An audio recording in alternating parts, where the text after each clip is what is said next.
Well, President Trump hitting back hard after Saudi Arabia threatened action against the United States, saying that if the country is responsible for the disappearance of columnist Jamal Khashoggi, the fallout will be severe. It's being investigated. It's being looked at very, very strongly. We would be very upset and angry if that were the case. We're going to get to the bottom of it, and there will be severe punishment. And joining me now with expert insight is foreign policy analyst Ari Aramesh. Thank you so much for joining us this morning. Appreciate it. Good to be with you. So let's talk about what the president said just there. He said, we'll get to the bottom of it. There will be severe punishment if, in fact, Saudi Arabia is responsible. And I certainly hope the president follows through with this threat and this promise. There are many members of the president's administration and the national security team and his foreign policy team that have not exactly been happy with how Crown Prince Mohammed bin Salman has been operating for the past couple of years now. Saudi Arabia is an ally. Saudi Arabia is an important piece of American strategic view and policies in the region. Having said that, at some point we have to reevaluate the cost that the Crown Prince's actions and sometimes his very youthful gambles have brought upon our interest in the region and also have brought upon the royal family and the Saudi stability in the region. So there has to be a reevaluation. At the same time, Saudi Arabia should realize that by returning president's comments with threats. Right. And let's take a look at that since you brought it up as we discuss it. Their original statement, he said, the kingdom affirms its total rejection of any threats and attempts to undermine it, whether by waiving economic sanctions, using political pressure, repeating false allegations. The kingdom also affirms that if it receives any action, it will respond with greater action.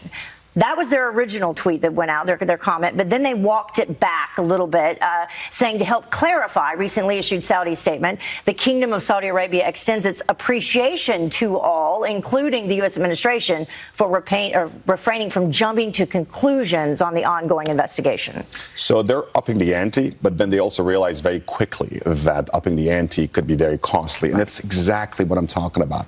Mohammed bin Salman, the Crown Prince, takes action before thinking. He makes moves before actually evaluating all the risks. His involvement in Yemen, kidnapping the Lebanese prime minister, cutting off ties with Canada over human rights criticism. I mean, Saudi Arabia is not exactly the bastion of human rights in the world, so everybody criticizes them for human rights. There's been a lot of moves. Their involvement in Iraq is now sort of opposite to our national interests. So there's a whole host of actions the Saudis have taken under his leadership that have not been exactly positive. And if he wants to carry out those reforms long term, he really needs American support. So what action should we take? Because the president has said that he probably will not cancel that $110 billion, arms deal with the Saudi government. Also, Treasury Secretary Steve Mnuchin on October 23rd set to attend this investment initiative in Saudi Arabia. There has to be repercussions. There has to be consequences.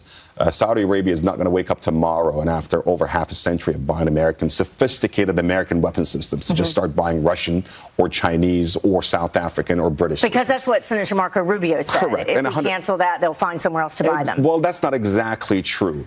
It's one thing, get foreign aid, and we don't give any foreign aid to the Saudis, but foreign aid is always one part of our leverage. But we make the best weapons. They're not just going to go buy MiGs and Sukhois and Antonovs from the Russians. They're not just going to go buy terrible systems from the Chinese. They have been trained by Americans. They have very sophisticated American weaponry. And also, we have leverage. Their economic investment here is also producing a lot of dough for the Saudis as well. Their reliance on our the sort of umbrella of security is also much more important to them than it is to us. So it's not just about $110 billion. Just give you a quick example.